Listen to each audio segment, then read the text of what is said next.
Hey guys, tonight we're stepping back in time, far back to a place where stone walls rise like frozen waves above fields quilted in green where wood smoke curls lazily from chimney tops, and the clang of the blacksmith's hammer echoes faintly down winding dirt lanes.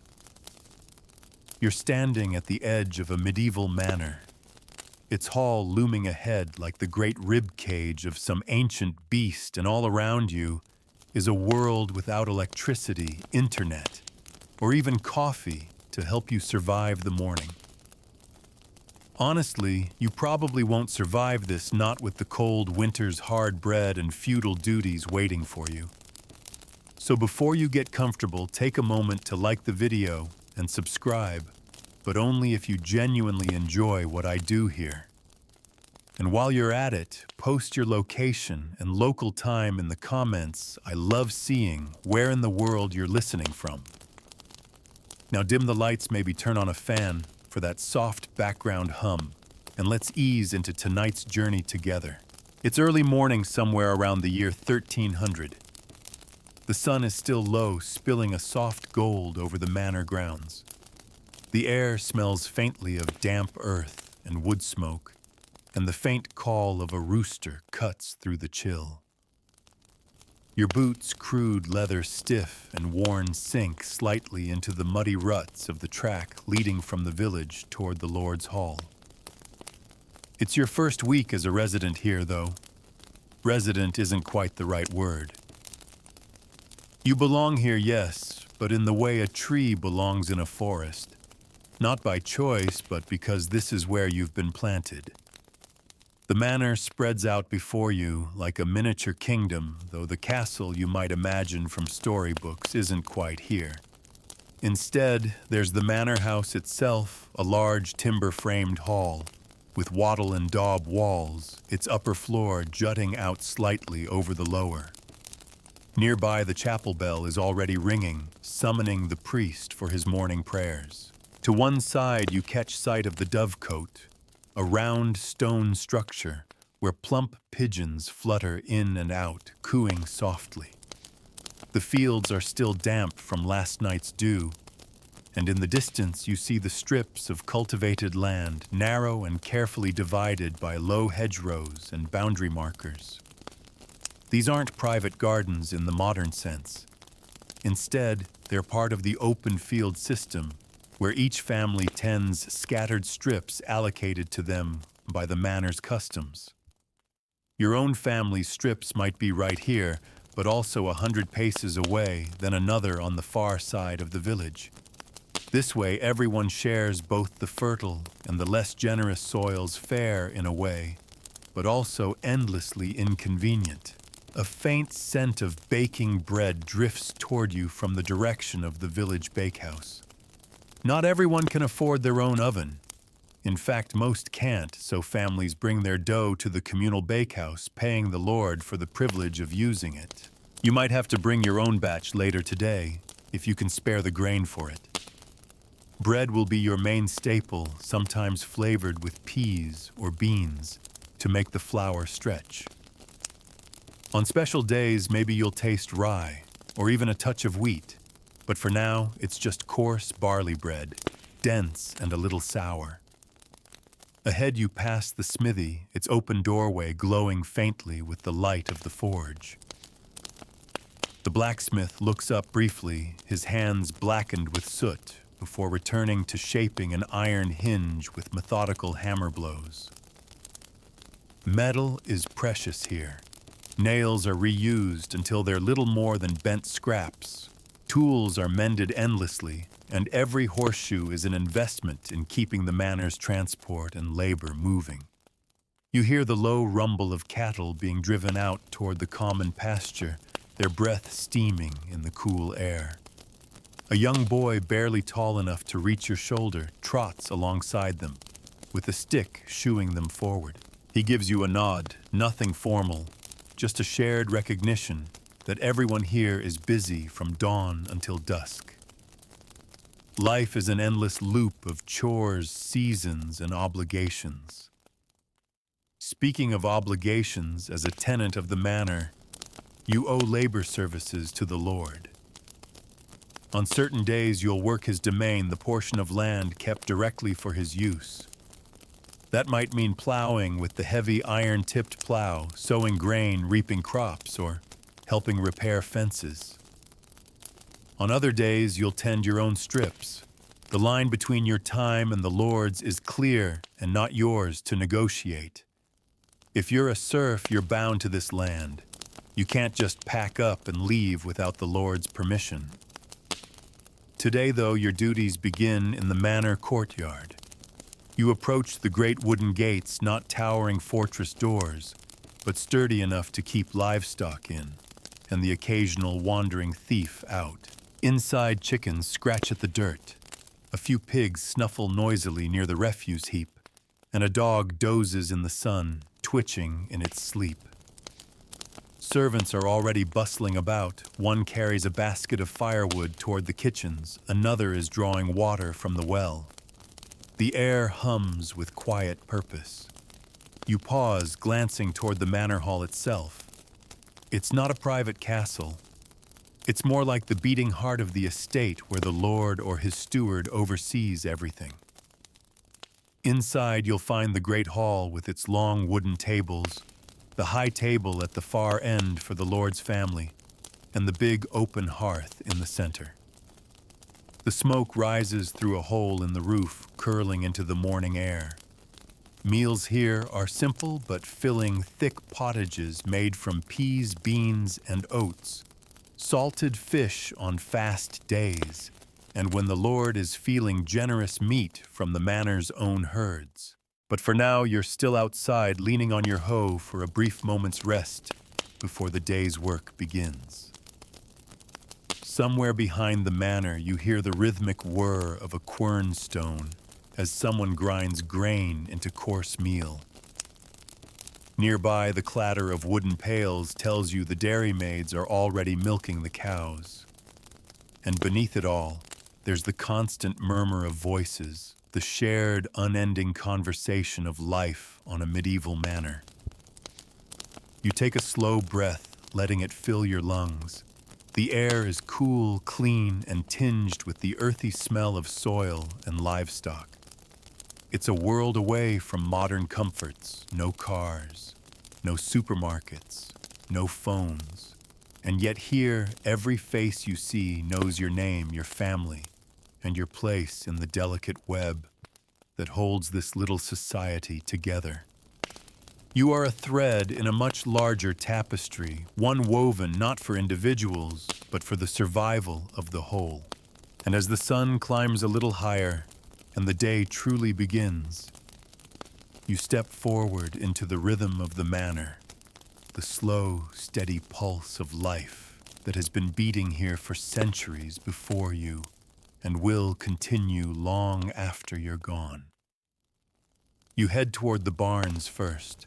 They stand just beyond the manor courtyard, long, low buildings of timber with thatched roofs, their wooden doors banded with iron. Inside, the scent is thick hay, warm animal breath, and the faint ammonia bite of manure. Sunlight filters through gaps in the walls, falling in thin golden lines across the straw-covered floor. You can hear the gentle shifting of the oxen as they chew cud tails, swishing slowly, their huge bodies steaming faintly in the cool air. These are the muscle of the manor. Without them, the heavy plow would never cut the stubborn soil. Horses might seem faster, but for deep, heavy earth oxen are the dependable, steady workers. You pass by a stack of rough-hewn plow parts, spare yokes, and a few long wooden poles that will be used to repair fences in the fields. A young man, probably no older than 18, is sharpening a blade on a whetstone, his movements slow and practiced. He nods at you, but doesn't pause. Tools are everything here, and keeping them sharp can mean the difference between finishing the plowing before rain or losing days of work. Outside, you make your way to the edge of the domain fields. Here, the ground stretches wide and open split into long strips, each bordered by grassy ridges. You can see other villagers already at work, bent over hoes, hacking at stubborn weeds, or guiding plows pulled by teams of oxen. The air is filled with the rhythmic scrape of iron against soil, the murmur of voices, and the occasional sharp call to an animal that's decided to wander off the straight line. As you work your own stretch of earth, you can feel the muscles in your arms and back waking with each stroke. The soil is cool, crumbly, and smells faintly sweet. Last night's dew still lingers. Every so often, you pause to straighten your spine and glance toward the horizon. There's no clock to measure your day. The sun is the only guide. Morning work will carry on until the bell in the chapel calls everyone to the midday meal. You notice how everyone here moves almost in harmony. No one is rushing, exactly rushing wastes strength, but there's no idleness either. The work is steady, continuous, and it belongs to the rhythm of the seasons. In spring, plowing and sowing. In summer, weeding and repairing fences. Autumn is for reaping and storing, winter for mending tools and tending livestock. The cycle doesn't stop, and neither do you. At the far edge of the field, you see the reeve making his rounds. The reeve is a fellow villager, but he's been chosen or maybe pressured into keeping order and making sure everyone meets their obligations to the Lord. He carries a stout staff and keeps a keen eye on the workers. If someone is shirking their duties or cutting corners, he'll know. And word will reach the steward soon enough. You keep your head down and your hands moving. The sun climbs higher. You wipe sweat from your brow with the back of your sleeve. Your stomach rumbles faintly, but you keep going until you hear the distant, familiar toll of the chapel bell. It's not just a call to prayer, it's the signal that the morning's first stretch of work is over. Everyone begins to drift toward the village green, where you'll share the midday meal. The green is a wide, uneven patch of grass at the village's heart. Children chase each other between the feet of adults. A few dogs weave hopefully among the crowd tails wagging. You join your neighbors settling on the grass, or a convenient log. Someone passes you a chunk of coarse bread and a small wedge of cheese, nothing fancy, but enough to steady your hunger. Others sip from wooden cups of ale, weak but nourishing, brewed from barley, and a bit of whatever else the brewer had on hand. Conversation hums quietly around you. Most talk is of the fields, how the barley is coming along, whether the beans will take when the next communal plowing day is set. There's news of a traveling peddler spotted a few miles away, carrying bolts of cloth and perhaps some rare spices. Such visits are rare and stir a kind of gentle excitement. Someone wonders aloud if the peddler will make it here before the week is out. Once the meal is done, people stretch dust off their tunics and begin to drift back toward their tasks. You linger a moment, watching the movement of the village, the weaver heading back to her loom, the cooper rolling a half-finished barrel toward his workshop, the shepherd whistling for his dogs before heading out to the pasture. Everyone has their part to play. You decide to visit the edge of the woodland before returning to the manor's fields. The woodland is carefully managed. It belongs to the Lord, but villagers are allowed certain rights to gather firewood, graze pigs on fallen acorns, or collect nuts and berries in season. The air here is cooler, the shade dappled with shifting sunlight. You hear the call of a woodpecker somewhere high above, and the faint rustle of a rabbit darting into the underbrush. You pick up a few fallen branches, dry ones that will catch quickly in the hearth, and tie them into a bundle with a length of twine. Firewood is precious. A cold winter without enough stored fuel can be dangerous. You've heard stories of families huddling together in a single room, keeping a small fire going day and night just to survive the frost. On your way back, you pass the manor's fish pond, a shallow man-made pool where carp ripple lazily beneath the surface. These fish aren't just for show, they're a valuable source of food, especially during Lent or other fast days when meat is forbidden. The steward keeps a careful count, making sure no one takes more than their share. By the time you return to the fields, the afternoon work is already in motion.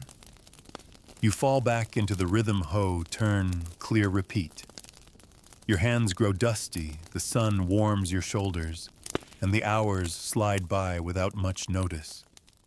It's work that leaves your mind free to wander about the harvest, to come about the stories your grandmother used to tell of saints and kings, about the little mysteries of life that will probably never be answered. Eventually, the angle of the sunlight begins to shift, lengthening shadows across the furrows. The bell will ring again soon for the evening meal. You straighten, stretch your back, and take in the sight of the manor. Once more the hall's sturdy frame against the sky, the smoke rising from a dozen chimneys. The sense that though the world is wide and unknown, on the hedgerows, everything you truly depend on is right here. The evening bell calls you back toward the village, its deep voice carrying over the fields and hedgerows. It isn't loud like a cathedral's grand chimes, but it's enough a familiar sound that threads its way through the fabric of daily life, marking the pauses in work and the turn of the day. You sling your hoe over your shoulder and join the slow trickle of people heading toward the manor courtyard. Some carry tools, others have baskets with herbs, onions, or eggs collected on the walk back. The children dart in and out of the moving crowd like quick minnows, their laughter weaving into the hum of low conversation. The manor kitchen is already busy. Through the wide open doorway, you catch the glow of the hearth fire. It's a broad, open stone hearth, big enough for several cauldrons to hang from blackened iron hooks. The smell is rich and savory, a thick pottage bubbling away the scent of leeks, barley, and perhaps a bone or two for flavor. A kitchen maid leans over the pot, stirring slowly with a long wooden spoon, her face lit by the firelight. Beside her, another kneads dough on a heavy table dusted with flour, her movements quick and certain. You take your place in the line of villagers who eat in the hall. The manor hall is both impressive and practical, a high-roofed space with timber beams darkened by years of smoke rushes strewn across the floor to keep the dirt underfoot less noticeable, and a long trestle table that can seat most of the community during meals. At the far end, on a raised dais, sits the Lord's table where he and his family take their supper. Tonight, the Lord himself is absent away visiting another manor, so his steward presides in his place, a man whose eyes seem to notice everything without effort. You settle onto the bench with your bowl and spoon. The pottage is thick and hot, filling the air with steam. You tear a piece of bread from the loaf passed down the table, dipping it into the stew before biting. The bread is coarse, the crust hard from the communal oven, but it softens quickly in the warm broth. Conversation here is quieter than at midday. People are tired from the day's work, and the focus is on filling empty stomachs. The flicker of the firelight dances on the walls, catching in the eyes of your neighbors. Across from you, an old man with a weather-lined face slowly chews each bite as if weighing it. To your left, a young woman with a scarf tied over her hair listens intently to a story told by her companion, something about a fox stealing into the chicken yard last night. Every now and then a burst of low laughter ripples through the table. When the meal ends, the hall doesn't empty immediately. This is the day's one moment to linger. Some men stay by the fire to talk about tomorrow's work. A few women gather near the far wall, sharing bits of sewing by candlelight. Children curl up beside their parents or sneak extra crusts from the breadbasket. The steward remains at the high table, speaking quietly with the reeve about the condition of the Lord's fields. You catch a few phrases rain before the week's end. Ox team needs a new yoke. The lower meadow's drainage still bad. Eventually, you step outside into the cool air. The sky is deepening toward twilight, the last light clinging stubbornly to the horizon. You take the path toward your own dwelling, a simple timber-framed cottage with walls of wattle and daub, its roof thick with thatch. Smoke curls from the small hole above your hearth, carrying the scent of your own fire. The door creaks faintly as you push it open. Inside the single room is dim lit by the glow from the hearth. A wooden table stands near the center. A few stools are scattered around it. Your bed is a simple frame filled with straw covered by a rough woolen blanket. In the corner, a small chest holds your few possessions: a change of linen, a knife, a couple of wooden bowls, and a pouch of coarse salt. Everything smells faintly of smoke and earth. You set down your tools and sit for a moment in the quiet. Outside, you can still hear the murmur of voices from the village street. Someone calling to a neighbor, a dog barking the creak of a cartwheel as it rolls slowly past. Soon, those sounds will fade into the stillness of night. Before sleep, you tend to the small chores that belong to every evening. You check the fire, adding a few sticks to keep it from dying completely during the night. You set out your boots to dry by the hearth. You run your fingers over the edge of your hoe, making a mental note to sharpen it tomorrow. Life here leaves no room for neglect. Every tool, every animal, every handful of grain matters. There's a certain comfort in this repetition. You know what tomorrow will bring: work in the fields, meals in the hall, evenings by the hearth. The days are shaped by the same pattern that has guided your parents and grandparents, and that will shape the lives of your children. The manor is more than a place. It's a rhythm, a living memory that holds everyone within it. As night deepens, you step outside one last time. The stars are scattered across the sky like spilled grain, cold and bright. The air smells faintly of damp grass and distant wood smoke. Somewhere out in the dark, an owl calls the sound low and deliberate. You stand there for a moment, breathing it in, letting the cool night settle into your bones. When you return inside, you lie down on your straw bed, pulling the blanket up against the chill. The fire's glow flickers on the wall, and the quiet settles around you like a second blanket. Tomorrow will come soon enough, and when it does, the manor will wake again to its endless cycle, the heartbeat of this small, self-contained world. Morning again. You wake to the faint gray light pressing at the edges of the shutter. The air inside your cottage is cool enough that you see your breath when you exhale. Somewhere in the dark corner, the last coals from last night's fire glow, faintly, stubbornly clinging to life. You pull yourself from the warmth of your blanket and kneel to coax the fire back, feeding it a twist of dry straw, then a few thin sticks. It crackles hesitantly, then catches, throwing soft light across the packed earth floor. You slip into your tunic and hose the wool scratchy against your skin, but welcome in the chill. A wooden bowl of barley gruel waits from last night's preparation. Nothing fancy, just a thick paste warmed again over the fire. You eat slowly, watching the light strengthen outside. Beyond the shutter, the rooster crows, his voice echoing faintly across the village. The sound is your second alarm, though here no one would call it that. It's simply part of the world's natural clock. Outside, the village is waking. Smoke rises from scattered chimneys.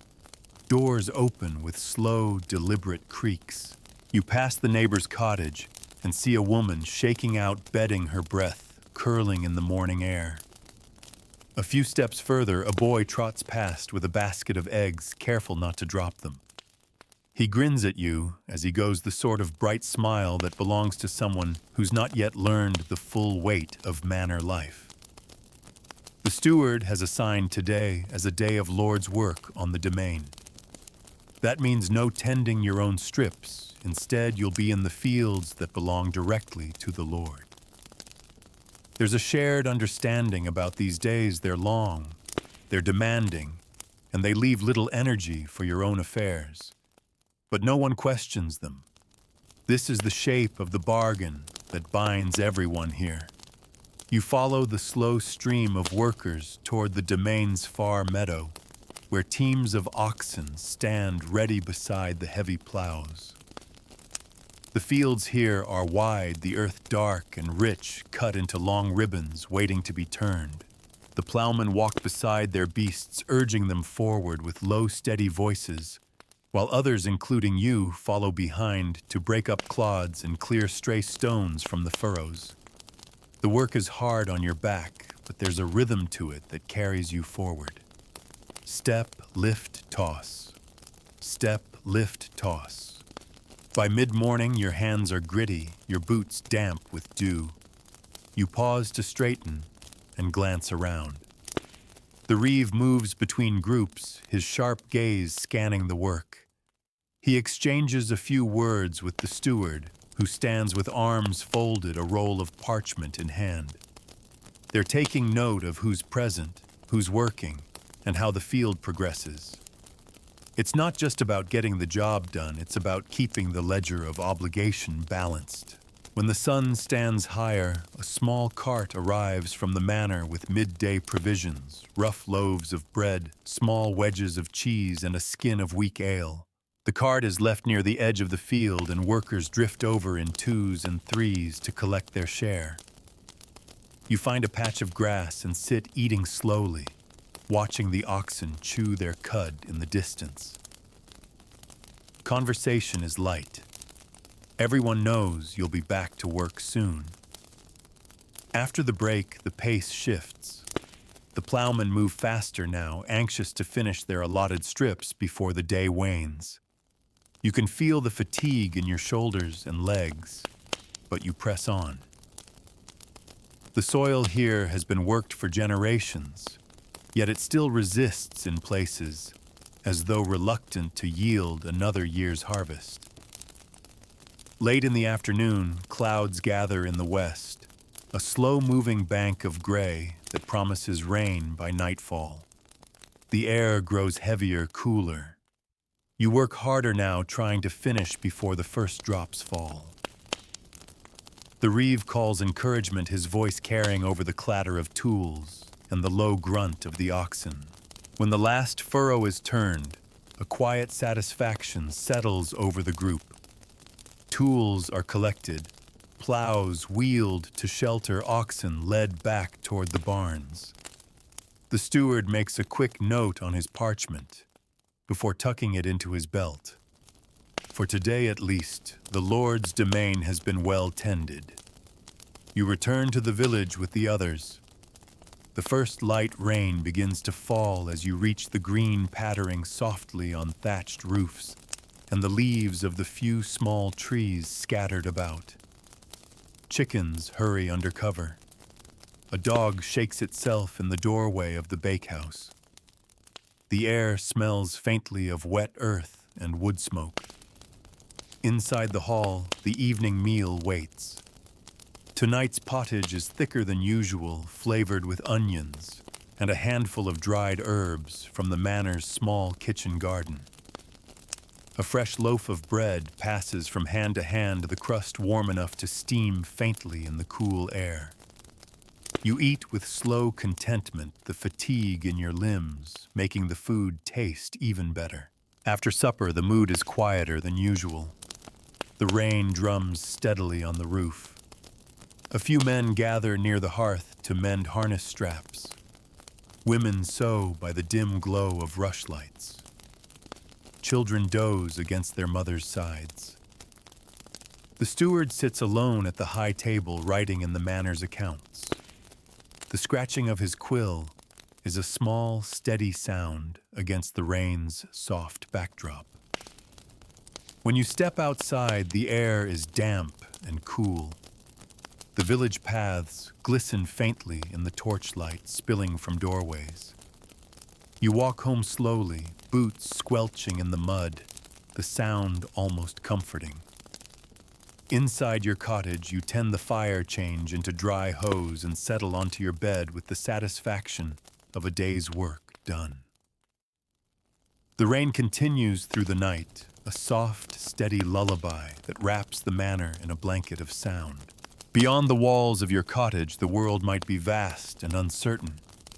But here in this small, self-sufficient place, life is clear in its shape, certain in its pattern, and as steady as the fall of rain on thatch. The rain passes in the night, leaving the air fresh and cool by dawn. When you push open the door of your cottage, the world feels newly washed.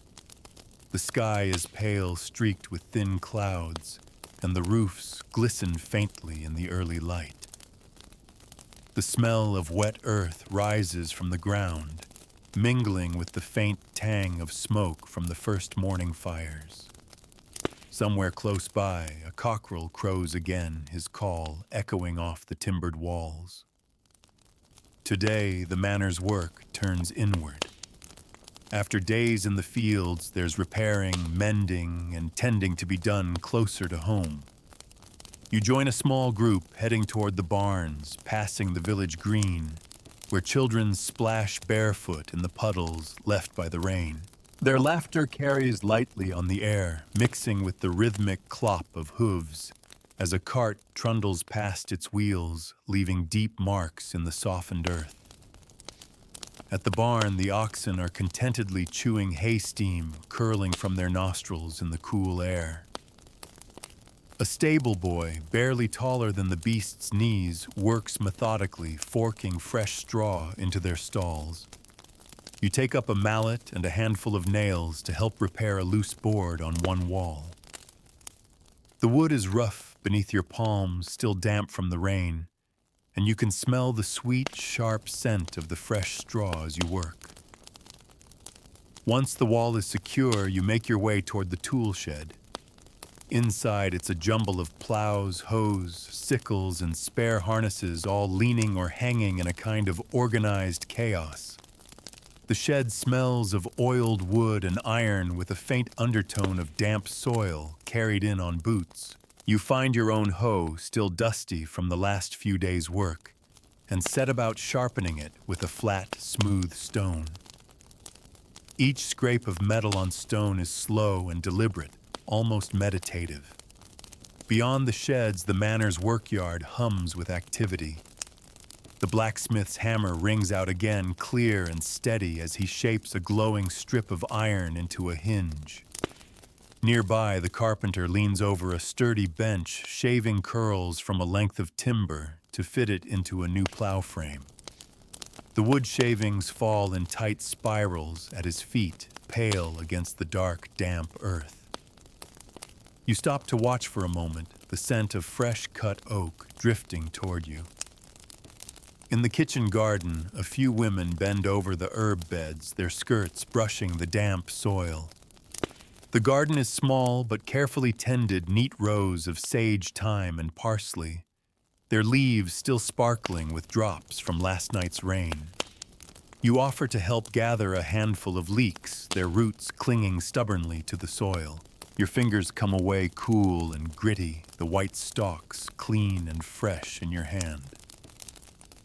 By midday, the clouds have begun to thin, and the sun breaks through, warming the stones of the courtyard.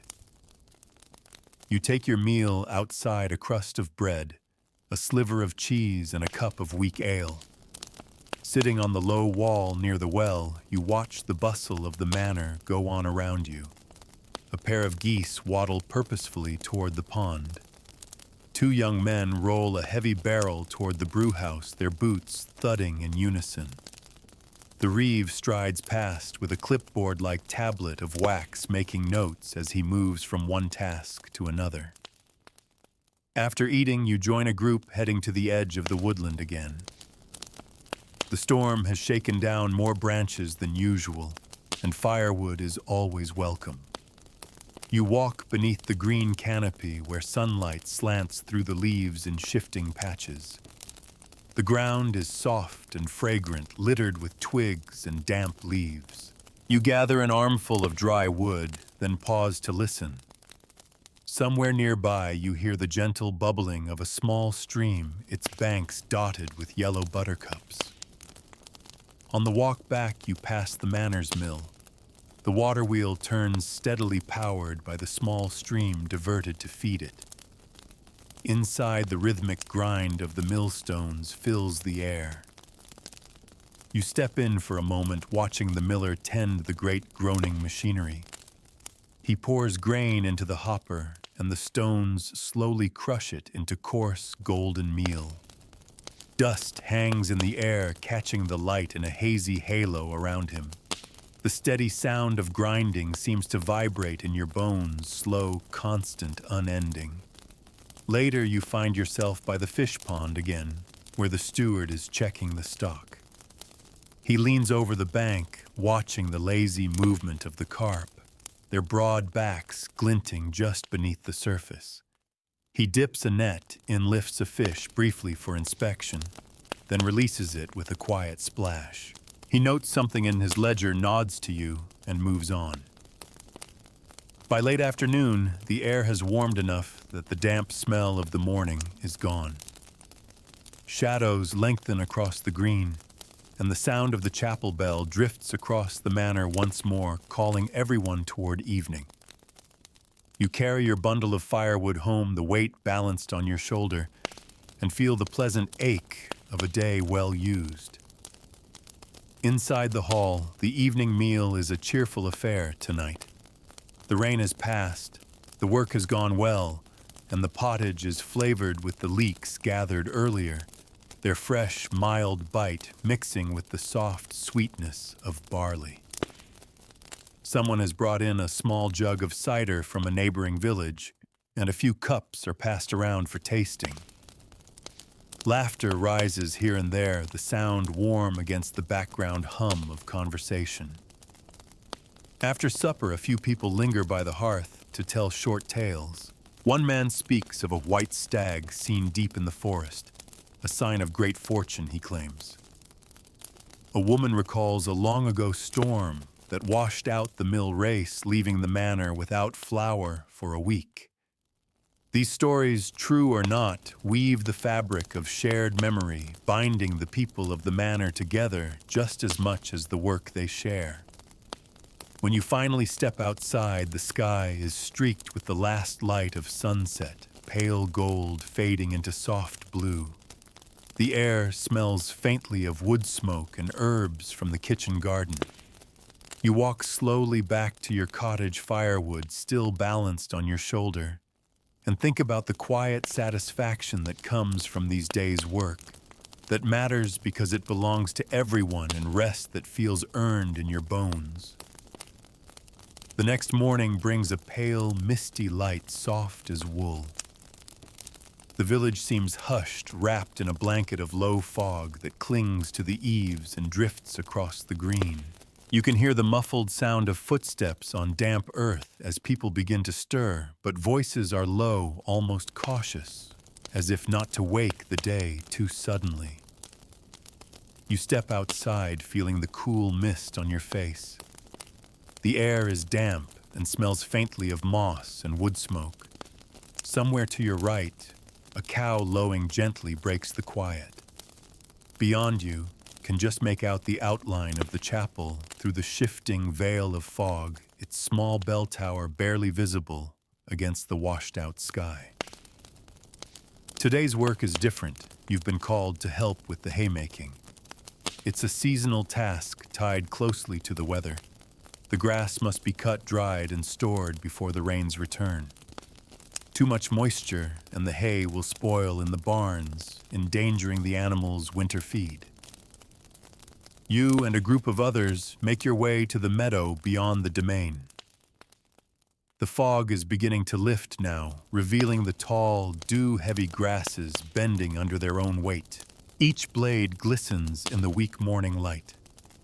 A few men carry scythes slung over their shoulders, their curved blades gleaming faintly even in the mist. Others, including you, have long wooden rakes and pitchforks. The cutting begins with a slow, swishing rhythm.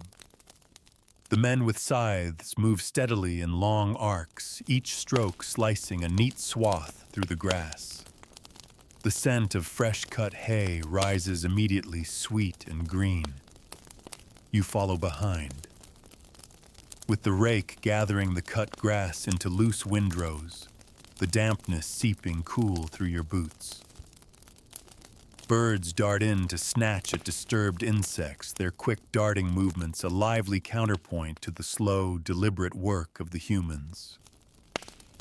By mid-morning, the fog has burned away, and the sun warms your back as you work. The cut grass begins to dry in the light, its bright green fading to a softer gold. You pause to take a sip of water from a leather flask, watching the orderly lines of hay stretch across the meadow, like stripes in a great green-gold blanket. The reeve makes his rounds, checking the progress, his expression pleased. He exchanges a few words with the men, cutting, then glances toward you. "Keep it loose," he says, meaning the piles. "Tight heaps will trap moisture." You nod and go back to work, pulling your rake steadily through the grass, feeling the repetitive motion settle into your muscles. When the chapel bell rings for the midday meal, everyone gathers at the edge of the meadow. A few sit on the grass, others on overturned bundles of hay. The meal is simple bread cheese and a small onion, but it tastes better eaten in the open air. Someone passes around a skin of ale, the cool, faintly bitter drink refreshing after the work of the morning. After the short rest, you're back at it. The sun is higher now, the warmth deepening the smell of drying hay. You can feel the sweat on your brow, the dampness on your back. The cut grass rustles under your boots, its texture turning brittle as it dries.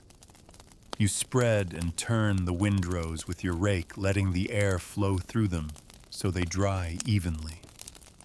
It's slow, repetitive work, but in a way it's peaceful. There's a rhythm to it that lets your mind wander. You think about how many times this has been done before. Haymaking isn't new. It's the same now as it was in your grandparents' day, and will be in your grandchildren's. The tools might change shape a little, but the task is timeless. The animals need to eat in winter. The meadow must be cut. The hay must be stored. There's no skipping the step, no bargaining with the seasons. By late afternoon, the hay is ready to be gathered and carted to the barns. You and the others use pitchforks to lift great armfuls into waiting carts. The sweet scent of the hay is stronger now, and the dust from it tickles your nose. The oxen hitched to the carts stand patiently, their ears flicking at flies. Each cartload is taken to the barns where the hay is stacked high against the walls, forming golden mounds that will keep the cattle and oxen fed through the cold months. The last cart rolls in just as the shadows begin to lengthen. The reeve looks satisfied. The meadow is bare now, the cut grass gathered neatly away, the task complete for another year. Everyone is tired, arms and backs aching from the day's labor, but there's a shared sense of relief. This is one of the jobs you don't want to leave unfinished. In the hall that evening, the talk is livelier than usual. People exchange small jokes about who cut the straightest swaths or who dropped the most hay in the cart. The pottage tonight is thickened with beans, and someone's brought in a crock of pickled vegetables from last year's store. The tang cuts nicely against the earthiness of the stew. After the meal, a few sit near the hearth, nursing cups of cider. Others tend to quiet tasks, darning a sock, patching a tunic, binding a new broom from twigs. You watch the flames in the hearth leap and flicker their light, dancing over the rough-hewn beams above. The sound of quiet conversation is low, steady, like the murmur of a nearby stream. When you step outside to head home, the meadow smell still clings to your hands and clothes. The moon is a pale slice above the treetops, and the night air is cool and gentle. You walk slowly, feeling the pleasant ache in your muscles, and thinking about the hay resting safe in the barns, another piece of the manor's future secured. The next morning dawns with a crisp clarity, the kind that seems to sharpen every edge of the world. The air is cool but bright, the sun rising over the distant tree line in a soft gold that spills slowly across the manor lands. You wake to the sound of movement outside your shutter, the faint thump of boots, the creak of a cartwheel, and somewhere the high-pitched chatter of geese. Today's work takes you beyond the immediate fields and barns toward the Lord's woodland, an area carefully managed for its timber game and other resources. While the forest might seem wild to an outsider to the people of the manor, it's as much a part of the estate as the domain fields or the village green. Every tree, every fallen branch, every root has a place in the unspoken account book of the manor's economy. You join a small group gathered near the edge of the trees. A few men carry axes, their handles worn smooth from use. Others bring saws or long poles fitted with hooks for pulling down deadwood. Your own role today is to help with the underwood, cutting the careful harvesting of smaller trees and shrubs, which will provide firewood fencing material and sometimes even wattle for building. Stepping into the woodland is like entering another world. The light filters down in shifting patterns through the canopy, dappling the forest floor with gold and shadow. The air is cooler here, scented with damp earth and crushed leaves. Birdsong drifts from high above, mingled with the occasional drumming of a woodpecker.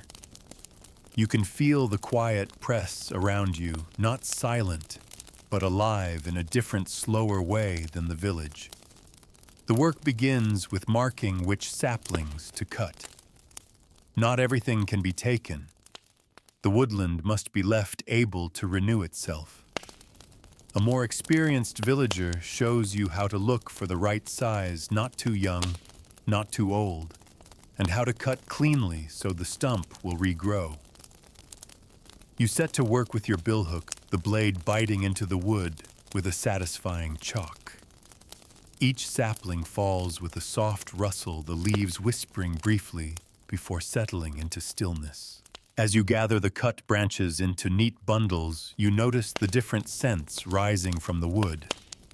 Hazel smells fresh and green. Oak has a richer, deeper aroma.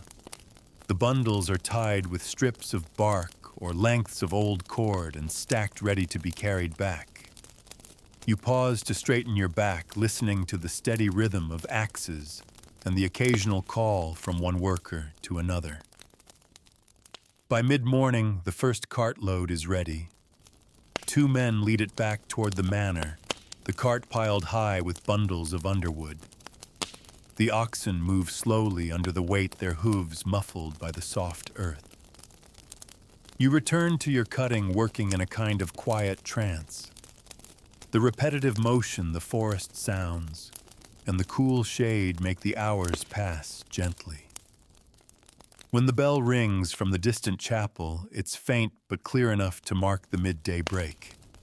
Everyone gathers in a small clearing to eat bread, a few slices of cold meat if you're lucky, and water from a leather flask. You sit on a fallen log, feeling the texture of the bark under your hands, and watch the sunlight shift across the clearing. The smell of freshly cut wood clings to your clothes and hair. After the meal, the work changes.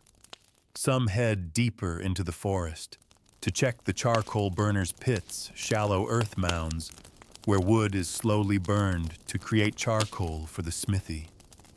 You join a pair tasked with clearing a path blocked by a fallen tree.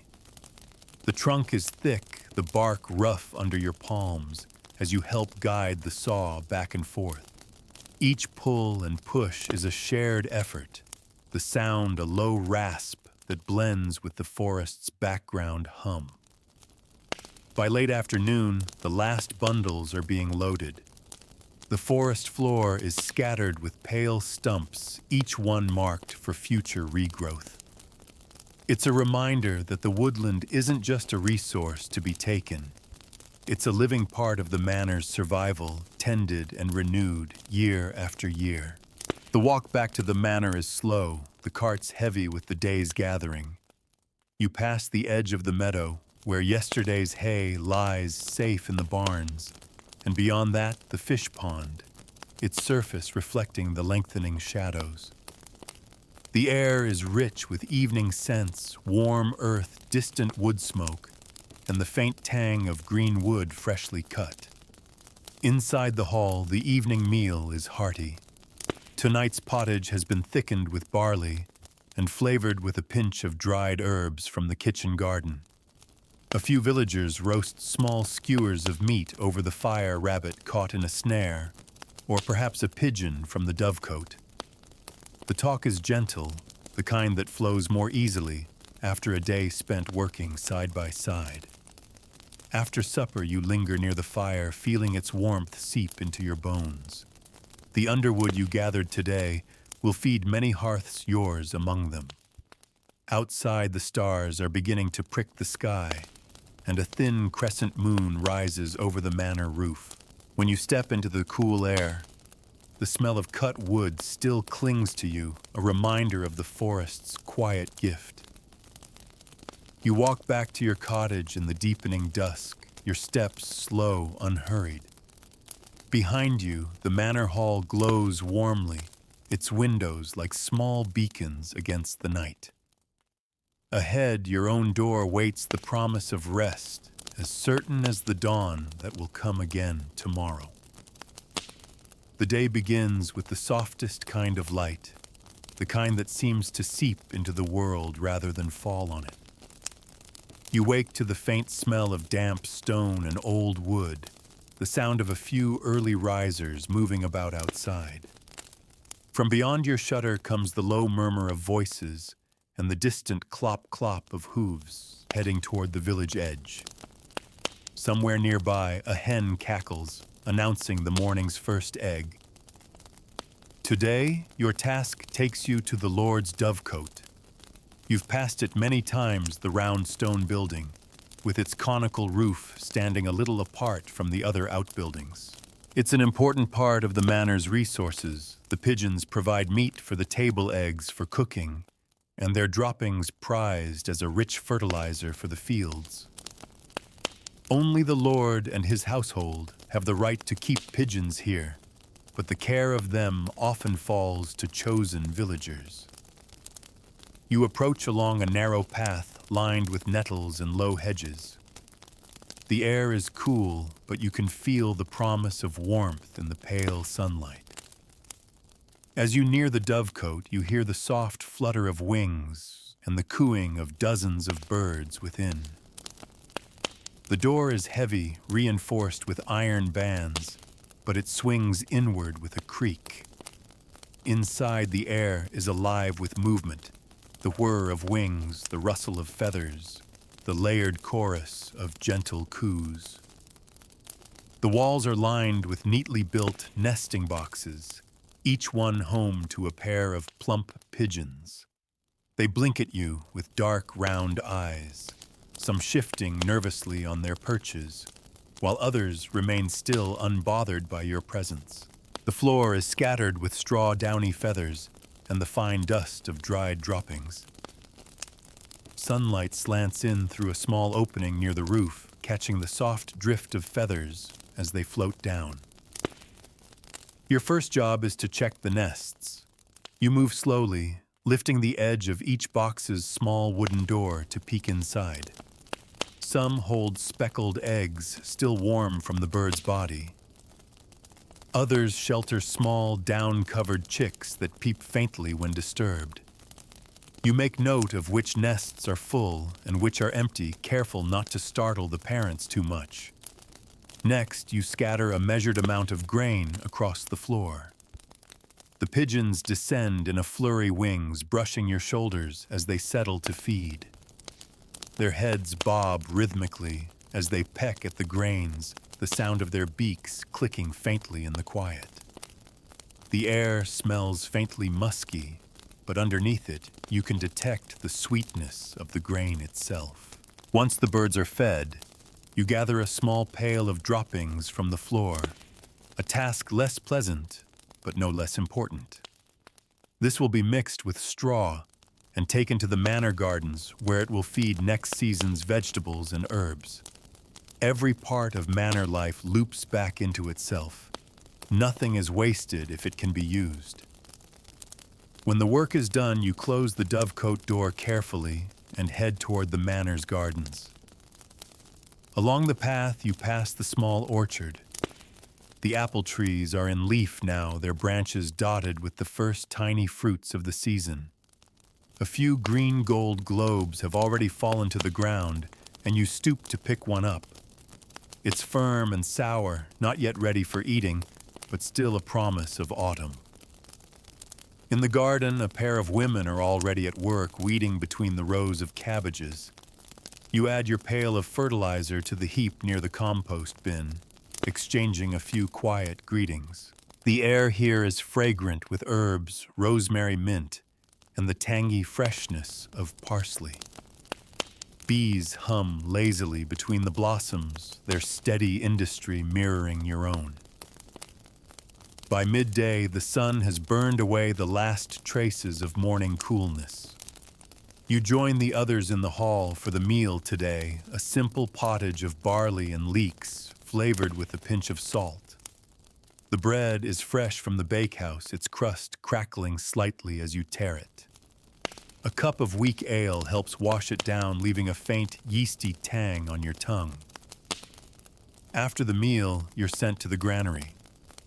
This is one of the manor's most guarded places, a timber building raised off the ground on sturdy stone piers to keep out damp and rats. The door is thick, and the steward keeps the key.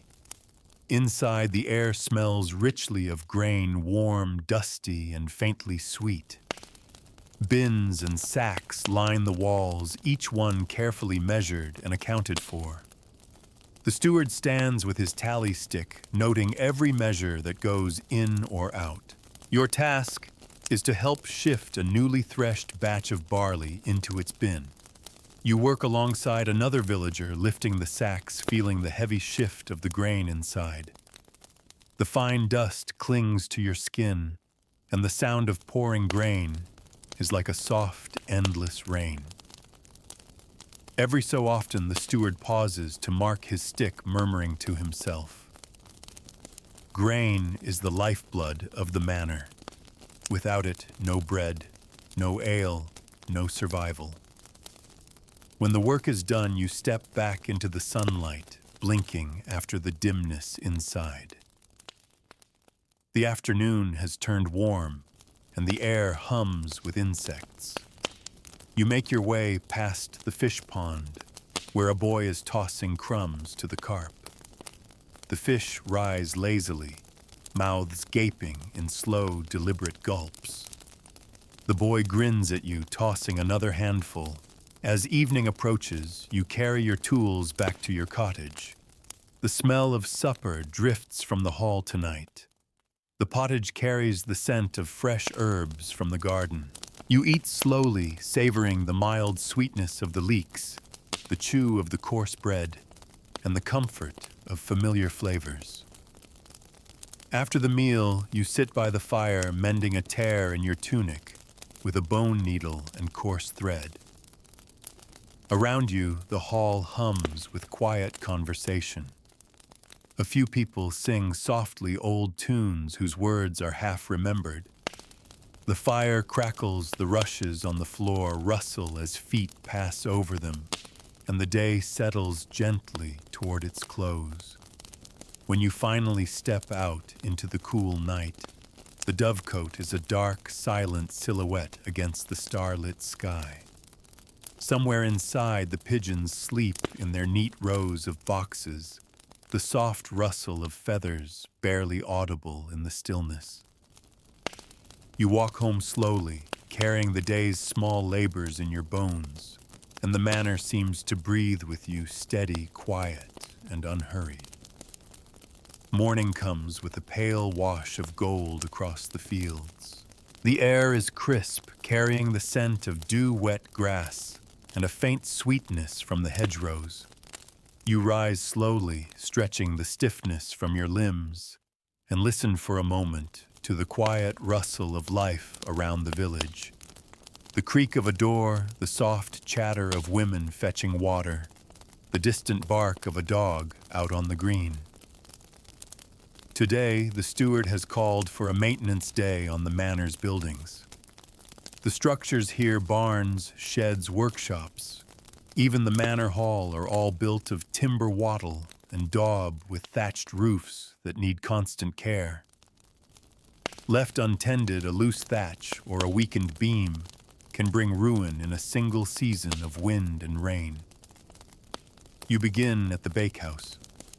The building is low and sturdy, its thick walls holding in the heat from the great bread oven.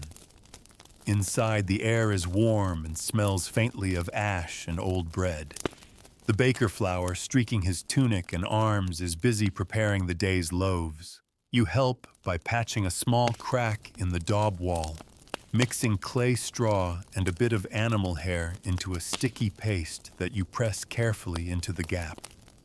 The cool, damp mixture clings to your fingers before you smooth it flat. Outside, the thatcher has already begun work on the bakehouse roof. He moves with a steady, practiced rhythm, sliding bundles of straw into place and securing them with twisted hazel rods. You pass him a bundle when he calls down, feeling the dry straw rasp against your palms. Each bundle smells faintly of last summer's sun, a trapped memory of warmth. From the bakehouse, you move to the brewery. It's smaller, but just as important. Here, barrels of ale in various stages of brewing line the walls, their wooden hoops darkened with age. A cooper is at work, tightening the hoops on one cask, tapping gently with a mallet until the fit is snug. You help haul a finished barrel to the cool shade of the storage room, feeling its weight pull at your arms. By mid-morning, the sun is higher, and you're sent to the smithy to assist with repairs to the large iron hinges on the manor's main gates. The blacksmith's forge glows bright, the coals shifting with a hiss when he works the bellows. You hand him tools as he works the heat from the forge pressing against your skin. The smell of hot iron fills the air, sharp and metallic, mingling with the scent of smoke. When he plunges a glowing hinge into the water trough, it hisses violently, sending up a cloud of steam that dampens your face. The gates themselves are solid oak banded with iron. You help hold one steady while the blacksmith and his apprentice fit the new hinge, the weight heavy against your shoulder. The sound of hammer on metal rings through the courtyard, echoing off the walls of the manor hall. The midday meal is taken outside on the green bread still warm from the bakehouse, a wedge of cheese and a few pickled vegetables from the store. People sit in loose groups, talking in low voices, or simply enjoying the sunlight. You share a bench with a carpenter, his hands still smelling faintly of fresh-cut wood, and listen to him talk about the repairs planned for the mill wheel before winter comes. After the break, you're sent with a small crew to the fish pond embankment. The rains earlier in the season have washed away some of the bank, and it needs shoring up before it gives way. You help dig and pack earth into the worn spots, stamping it down with the flat of your shovel. The smell of wet mud is strong, clinging to your boots, but the work is satisfying.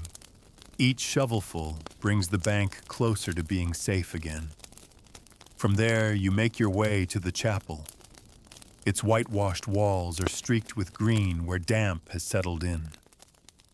You climb a small ladder to scrape away moss from the stone-trim flakes tumbling down into the grass below.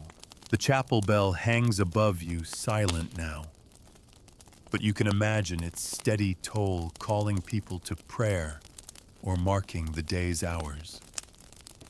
By late afternoon, you pass through the manor garden, where the kitchen servants are trimming herbs for the evening meal. The scent of rosemary and thyme drifts on the air. You carry a bundle of repaired tools to the shed hose with new handles, a scythe blade freshly sharpened, and set them neatly in place. There's a quiet pride in knowing these tools will last another season. The work winds down as the light begins to soften. People drift toward the hall faces, flushed from sun and labor. Inside the evening meal waits pottage thickened with beans and flavored with a hint of garlic from the garden bread, from the newly mended bakehouse, and a small serving of ale. The air is warm, filled with the mingled scents of food smoke, and the faint tang of sweat from the day's efforts. After supper, the hall is filled with the soft murmur of voices. A few play dice on an upturned stool. Others mend worn clothing or carve small wooden tools by the firelight. The steward sits at his table quill, scratching over parchment as he notes the day's work and plans tomorrow's. When you step outside, the air is cooling quickly. The roofs glow faintly in the last light, the repaired thatch blending neatly with the old. The manor feels solid, cared for, the kind of place that with constant tending will stand for generations. You walk home along the quiet lane, the faint creak of the repaired gates following you into the evening. The day begins with a sky washed pale blue, the kind that promises fair weather from dawn to dusk. A faint breeze stirs the thatch on your cottage roof, carrying the mingled scents of wood smoke, fresh-turned soil, and the faint sweetness of drying herbs from the manor garden. You dress quickly, pulling on your well-worn boots, and step into the morning light just as the chapel bell calls the village to life. Today is market day, one of the most anticipated days in the manor's rhythm. It isn't a grand city market with endless stalls and shouting merchants, but rather a gathering of locals and a handful of traveling traders who make the slow circuit between neighboring manors and small towns. These days bring a hum of energy to the village that you can feel even before you see the market itself. The green, usually quiet except for grazing geese or children playing, is already alive with motion. Villagers are setting out their goods baskets of eggs, bundles of onions, skeins of homespun yarn, and the occasional carved wooden spoon or small iron tool. You bring with you a small offering from your own work, a bundle of firewood neatly tied, and a few surplus leeks from the garden. The air hums with conversation, the shuffle of feet on grass, and the occasional bleat of a goat or squawk of a chicken protesting its pen. At the far end of the green, a traveling cloth merchant has set up a display of dyed wool, soft reds, deep blues, and pale, creamy whites that gleam in the sunlight.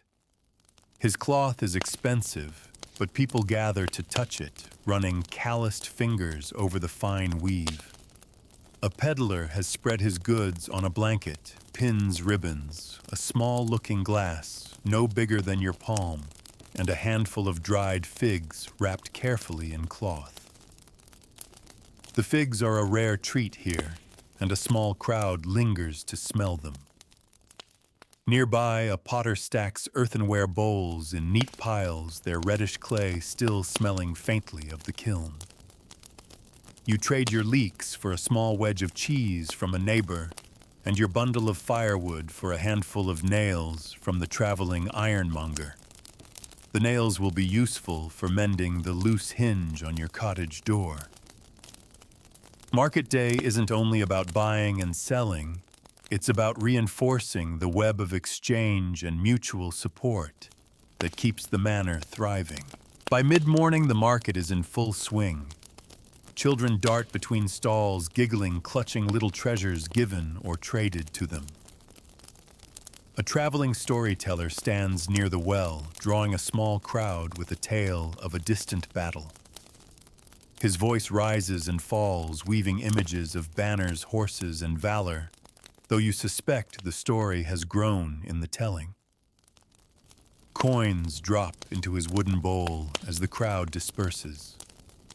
From one of the cottages comes the smell of fresh honey cakes. The baker's wife has made them for today's market, and a short line forms to buy them.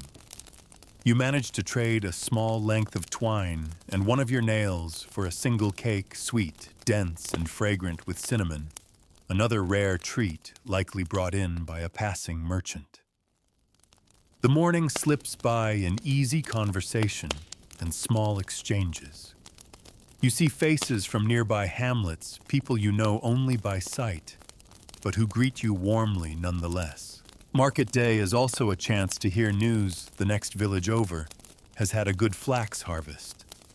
A new priest is coming to a nearby parish. A band of traveling masons is seeking work before winter. As the sun nears its highest point, the market begins to slow. Traders pack their goods, tying them into bundles to be loaded onto carts or slung over shoulders. Villagers linger to say their last words, to make small promises. "I'll bring you more onions next week," or "Tell your wife my thanks for the butter." The midday meal is taken on the green, sitting in small groups. You share your honey cake with a neighbor, washing it down with a sip of ale from a shared jug. The air is warm now, the breeze gentle. Insects drift lazily in the sunlight, and somewhere a lark sings high above the open fields. After the meal, the green empties quickly. People return to their daily work, the market's lively hum replaced by the steadier rhythm of ordinary afternoon tasks. You head toward the manor storehouse to help with tallying the goods received from the market. Small sacks of grain, a few pots, and bundles of flax to be spun into linen. The steward stands with his wax tablet, scratching marks with his stylus as each item is carried in.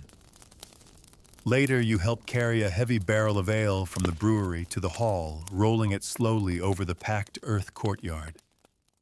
The sound of it turning a deep, steady thump echoes faintly off the hall's timbered walls. Inside, servants are laying out bread and cheese for the evening meal, the air already scented faintly with cooking herbs. As the afternoon fades toward evening, you walk past the now empty green. Only a few stray feathers and bits of straw remain to hint at the bustle of the morning. The village feels quieter, but not emptily so, more like it has taken a deep breath after the day's gathering. In the hall, supper is a simple pottage enriched with carrots from the garden, the bread still warm from the oven. Conversation is easy, a mix of local gossip and retellings of the storyteller's tale for those who missed it. Someone hums a tune softly by the fire, and a few others join in until the low song fills the background like a lullaby. When you step outside, the moon is just rising over the treetops. You walk home slowly, carrying the day's small trades in your satchel, the faint taste of honey still lingering. The green is empty now, silvered by moonlight, and the manor rests under the same quiet sky it has known for centuries. The morning begins with the muffled clink of harness buckles and the low murmur of voices outside. You rise, dress, and step into the cool air to see a pair of oxen being readied in the lane, their broad, patient faces turned toward the fields. Today is plowing day again, and the domain's heavy soil will demand the full strength of the manor's teams. The sun is still low as you walk out toward the fields. The grass along the path sparkles with dew soaking the leather of your boots. Ahead, the plows are already in place, long wooden frames with iron-tipped blades that will slice deep into the earth. The air smells faintly metallic from the iron mingled with the sweeter scent of the damp soil waiting to be turned. You're assigned to walk behind one of the teams guiding the plow as the oxen move forward in their slow, steady gait. The wooden handles are smooth under your palms, but bite into your skin after the first few furrows. You lean your weight into them, helping keep the blade steady as it cuts. Each pass leaves behind a dark, furrowed ribbon of soil, moist and rich, ready for seed. The work is relentless, but strangely hypnotic step guide turn at the end of the strip, step again. Your mind drifts as the oxen breathe heavily ahead of you, their flanks rising and falling in a steady rhythm. A rook circles overhead, its shadow sliding across the fresh-turned earth. Somewhere nearby, a man sings softly under his breath, the tune carrying faintly over the open field. By mid-morning, the sun is warm enough that you push back your hood. The reeve walks the edges of the field, his staff in hand, making sure each team keeps to its allotted section. He stops now and then to check the depth of the furrows, nodding when they meet his measure. This isn't just about getting the job done. It's about doing it well enough to ensure a good harvest. When the chapel bell calls for the midday break, you gather with the others near the edge of the field. Bread, a slice of cheese, and a few dried apples make up your meal, washed down with water from a shared jug. Sitting on the grass, you stretch your legs and watch the oxen graze their tails, flicking lazily at flies. The scent of the earth is all around you, rich and loamy, the promise of growth still hidden beneath its surface. After the rest, you return to the plow. The sun is higher now, the soil drying just enough to crumble a little under the blade. You work steadily, sweat dampening your tunic, the ache in your arms and shoulders growing deeper with each pass. Still, there's a quiet satisfaction in seeing the field transformed strip by strip, a visible measure of the day's labor. By late afternoon, the last furrow is cut. The teams are led back toward the barns, the plow blades muddy and dulled from the day's work. You scrape the worst of the soil away with a flat stick before hanging the plow in the shed, ready to be sharpened tomorrow. The oxen are unharnessed, their yokes lifted carefully from their necks, and they are led into their stalls where fresh hay waits. You linger for a moment in the barn. The air is warm from the animal's breath, and the slow sound of chewing fills the space. Dust motes dance in the shafts of light streaming through the gaps in the boards. The smell here is strong but familiar hay leather and the faint sharpness of dung. In the evening, the hall is filled with the low murmur of tired voices. Supper is barley pottage with a sprinkling of peas, and the bread is dark, made from a mix of rye and barley flour. People eat quietly, the fatigue of the day settling into their bones. The steward moves between the tables, noting who worked where, and marking the tally on a small wax tablet. After the meal, a few men sit near the fire to mend harness straps, the leather creaking softly under their hands. Others simply lean back on the benches, eyes half closed, content to let the fire's warmth seep into them. The smell of smoke and warm bread lingers in the air, mingling with the faint tang of sweat and soil. When you step outside, the night is clear. The stars feel close sharp against the dark sky, and the air is cool enough to make you draw your cloak tighter. You walk slowly to your cottage, each step heavy but sure, carrying the day's work with you like a quiet weight. Tomorrow will bring another set of tasks, perhaps lighter, perhaps heavier, but tonight, the plowed fields rest under starlight, ready to cradle the seeds that will feed the manor through the coming year. The day begins softer than most, with a gray light that seems to blur the edges of everything. The air feels cool and damp, a faint mist curling just above the grass. Somewhere in the distance, you hear the creak of a cartwheel and the muffled voices of two men speaking low as they pass along the lane. You draw your cloak a little tighter and step outside. Today's work draws you to the mill, that steady humming heart of the manor's food supply.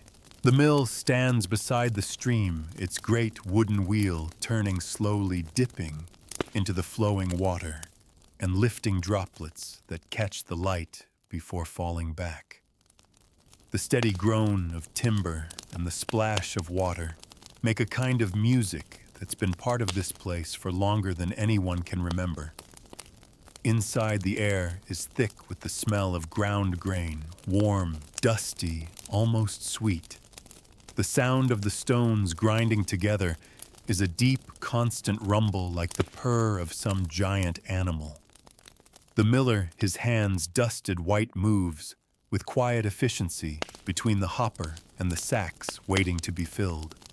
You join him, lifting a sack of barley onto the low bench and helping guide it into the hopper. The grain pours steadily, a dry hiss beneath the rumble of the stones. You watch as the flour emerges below coarse, pale gold, falling into the waiting bin in a soft, endless stream. The miller takes a small handful, rubs it between his fingers, and nods. "Good enough for bread," he says, though a finer grind would be saved for the Lord's table.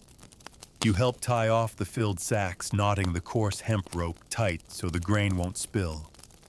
Then you carry them to the storage corner, stacking them neatly with others already ground. The work is steady, repetitive, and oddly calming. Each movement has been done 1,000 times before each sack, a small part of the manor's survival. By mid-morning, the light has brightened, and the mist has lifted from the meadows.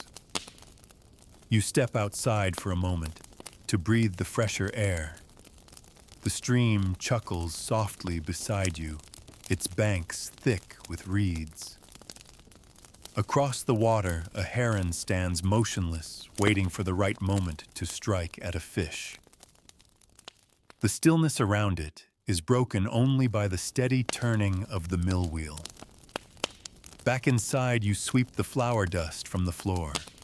It clings to your boots, to your tunic, even to your hair.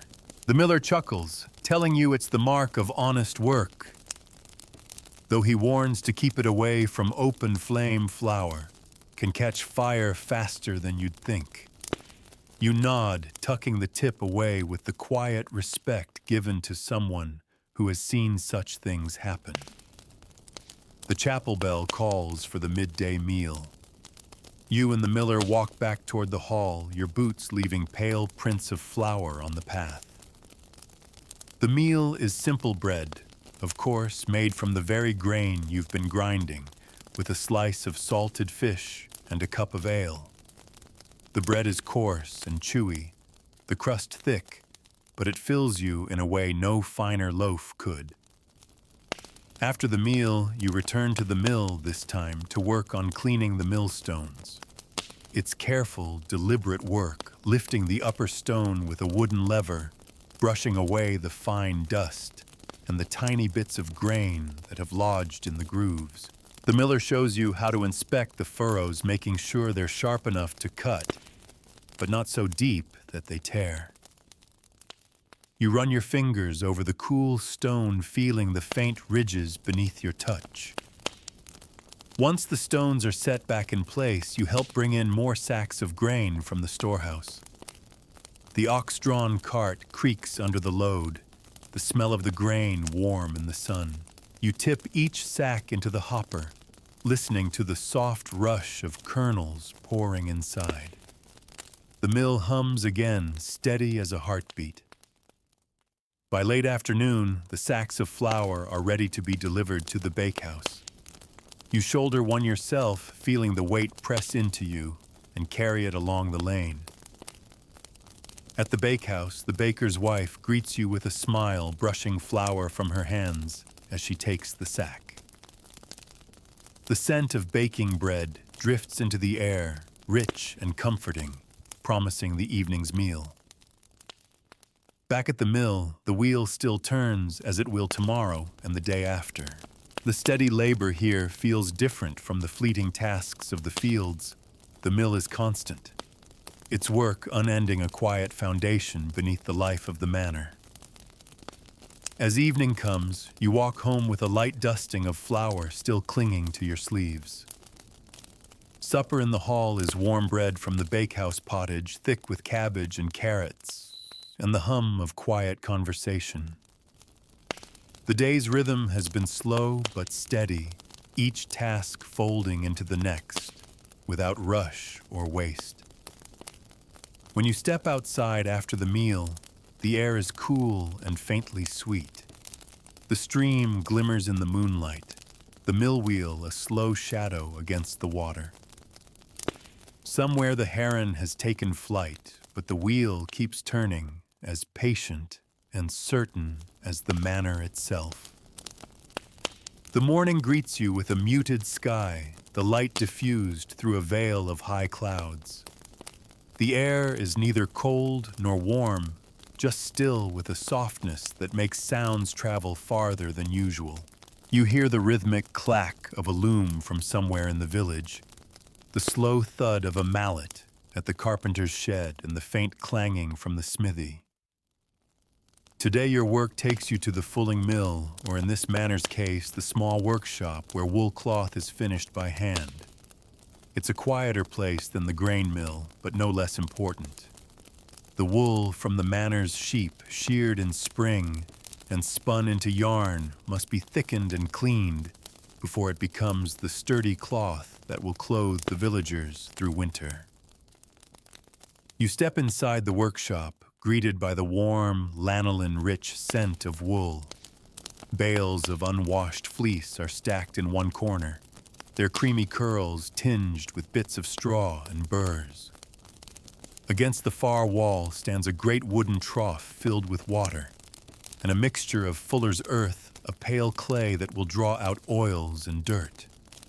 Today you'll help with treading the cloth, a job that is exactly what it sounds like. The cloth has already been loosely woven on the village loom. Now it's your task to soak and press it over and over until the fibers tighten and thicken. You roll up your trousers, step into the trough, and begin the slow, steady rhythm of treading. The water is warm at first, though it quickly cools against your shins. The cloth underfoot has a strange softness, springy but resistant. Around you, others work in their own sections of cloth, stamping in a pattern that almost becomes music, a muffled beat beneath the murmur of voices. Every so often, someone hauls a finished length from the trough and drapes it over a wooden beam to dry. The wet wool steams faintly in the cool air, its scent rising around you. By mid-morning, your legs ache from the constant motion. You pause to lean on the edge of the trough, watching a weaver across the room as she repairs a break in the loom's warp threads. Her hands move quickly, tying the fine strands with the precision of long practice. Beside her, a basket of dyed yarn waits deep brown, pale cream and a muted green from nettle dye. The chapel bell calls for the midday meal. You step out of the trough, water streaming from your legs, and pull on your boots again. The workshop is left quiet, the damp wool resting in its troughs. At the hall, the meal is a slice of coarse bread, a ladle of thick bean pottage, and a mug of small ale. You sit near the hearth to warm your legs, the heat working its way into your muscles. Conversation is light, a joke about someone falling into the trough years ago, a bit of gossip about a shepherd courting a weaver. After the meal, you return to the workshop for the drying and stretching. The cloth is hung on tall frames pegged at the edges to keep it from shrinking too much as it dries. You help stretch a heavy length between two beams, pulling until the weave is taut. Your fingers catch on the rough wool, leaving them faintly sore. The afternoon passes in the quiet rhythm of this work. Some pieces are brushed with teasel heads, spiny seed heads that lift the nap of the fabric, while others are folded and stacked for storage. The finished cloth is dense and warm, ready to be cut into tunics, cloaks, or blankets. By late afternoon, the workshop smells strongly of damp wool and fuller's earth. Your boots are heavy from the day's soaking your legs, pleasantly tired. The last cloth of the day is pegged to dry, its pale surface glowing softly in the fading light. Evening brings a change of pace. You return to your cottage briefly to change into dry hose before heading to the hall. Supper is simple barley pottage again, but brightened tonight with a handful of fresh parsley from the garden. The bread is dark, its crust crisp from the bakehouse oven. After the meal, the hall is livelier than usual. Someone has brought a small drum, and a few people begin a slow, steady beat. Others hum along, weaving snatches of old songs between the rhythm. You sit back on the bench, letting the sound blend with the lingering smell of smoke and wool that clings to you. When you finally step outside, the air is cool and clean. The high clouds have begun to break, and a few bright stars prick through the fading gray. From the workshop, the drying frames stand like tall, silent sentinels, each holding its gift of warmth for the coming season.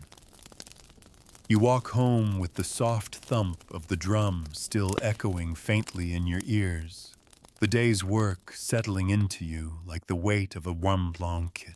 Dawn comes with a pale stripe of gold along the horizon and a faint chill in the air that whispers of the changing season.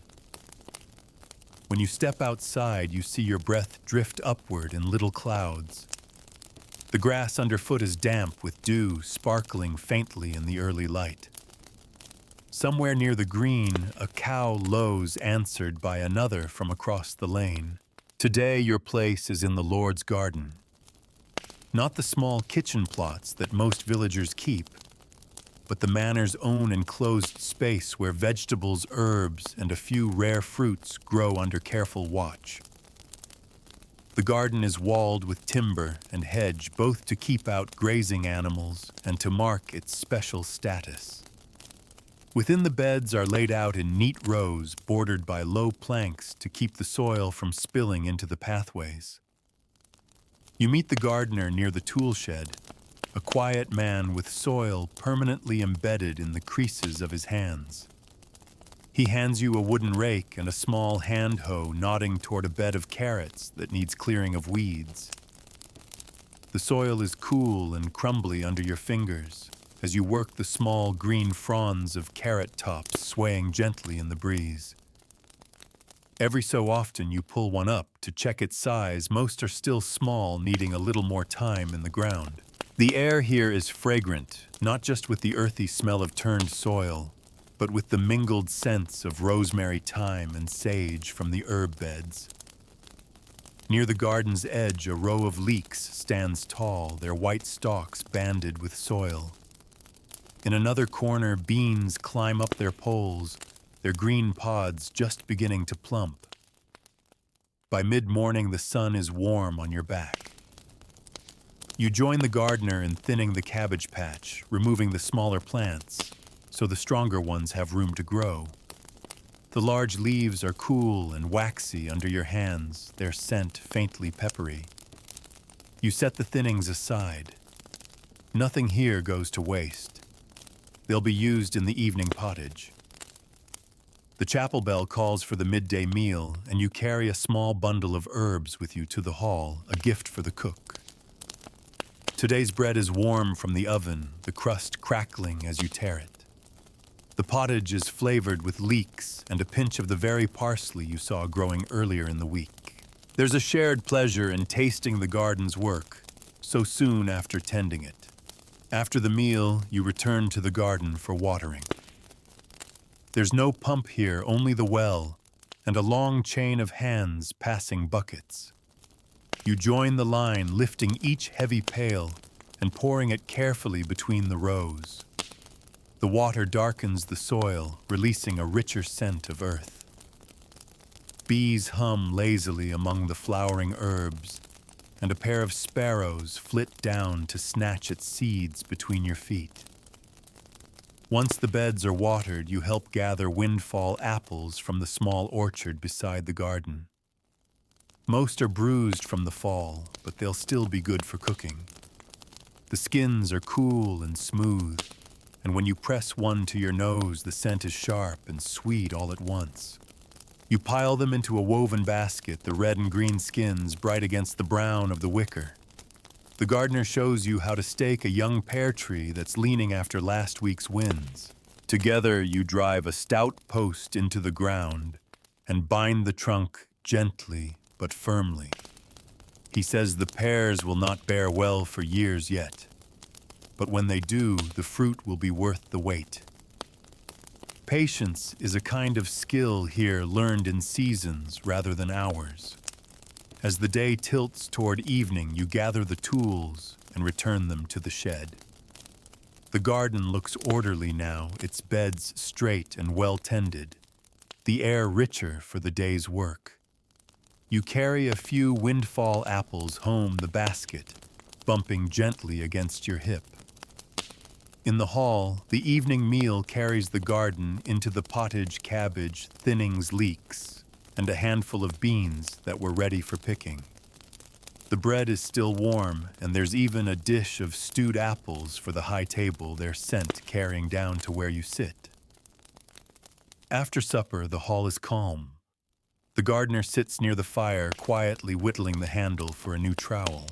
A few others mend clothes, the sound of thread pulling through cloth soft against the background crackle of the hearth.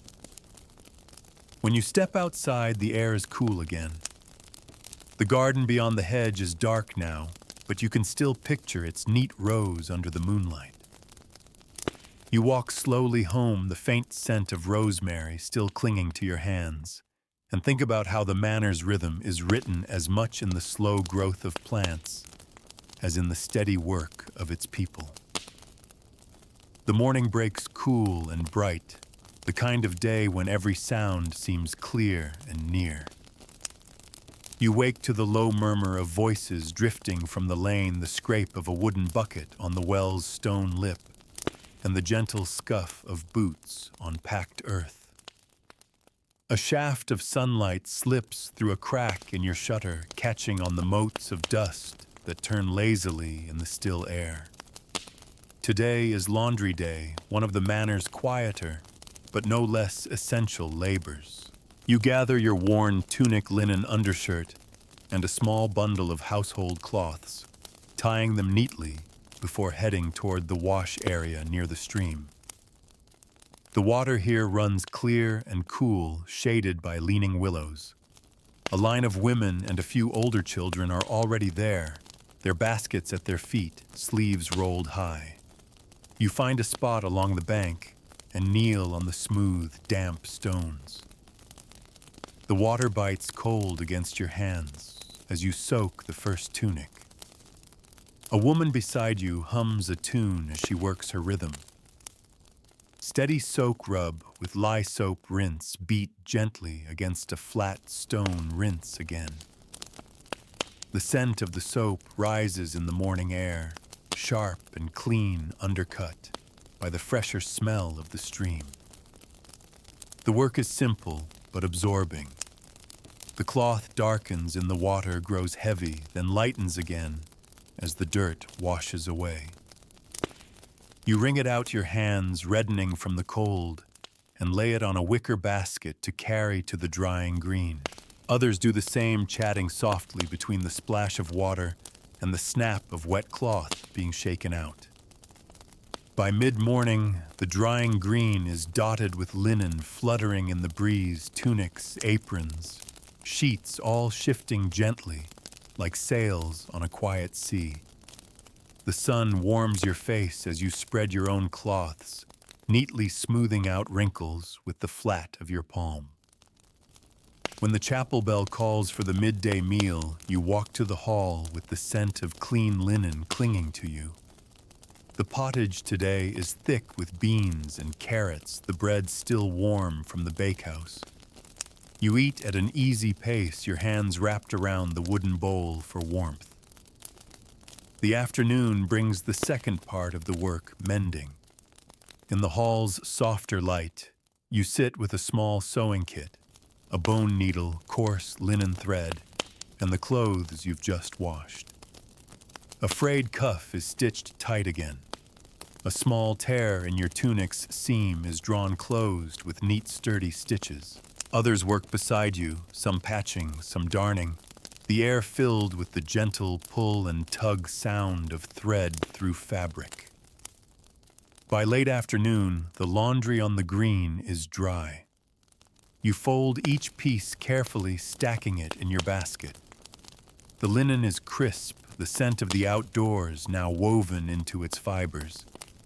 There's quiet satisfaction in knowing these simple things, clean clothes, mended seams, will make the days ahead more comfortable. As the sun lowers, you carry your bundle home. The lane is calm, touched with golden light. A few chickens scratch in the dust, their feathers gleaming. In the distance, smoke begins to rise from chimneys, curling into the cooling air. Supper is simple bread pottage and a slice of cheese traded from a neighbor. Afterward, the hall is peaceful. A man carves a wooden spoon near the hearth. A woman hums softly as she braids a length of cord. The air is warm, the light dim, the day's work gently settling into the bones of everyone here. When you step outside at last, the moon is rising over the fields, silvering the rooftops. The sound of the stream drifts on the still air, carrying with it the quiet memory of the morning's work.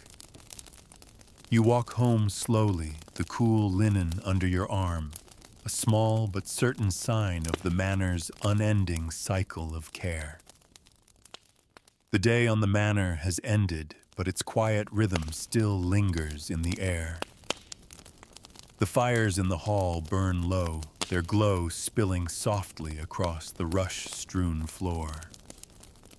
Outside the lane lies empty, save for the pale shimmer of moonlight on damp cobbles. A faint breeze moves through the trees, stirring the leaves in a slow, unhurried whisper. Somewhere far off, an owl calls its voice low and steady, like the final note of a lullaby. You've washed, mended, and folded the small pieces of your life today. The air in your cottage holds the faint scent of clean linen and wood smoke, the comforting smells of a place that shelters and belongs to you. Your tools are put away, the hearth banked for the night, and the quiet has a weight to it now, not heavy but gentle, the way a woolen blanket rests across your shoulders. The manor sleeps, but it is never truly still. The oxen shift in their stalls. The coals in the bakehouse oven settle with a soft sigh. Somewhere a guard on the gate shifts his weight, listening to the night. And above it all, the stars shine cold and bright, looking down on a pattern of life that has gone on here for centuries, without hurry, without pause. You lie down the straw mattress, settling under your weight. The wool blanket is warm against the lingering coolness of your skin. Your eyes close and the sounds of the day fade into memory, the splash of the stream on laundry day, the murmur of voices at the hall table, the rustle of wind in the garden's herbs. These moments drift together, soft as mist, carrying you towards sleep. Tomorrow will bring the same familiar rhythm, and when it does, you'll step into it as naturally as breathing. For now, let the quiet hold you.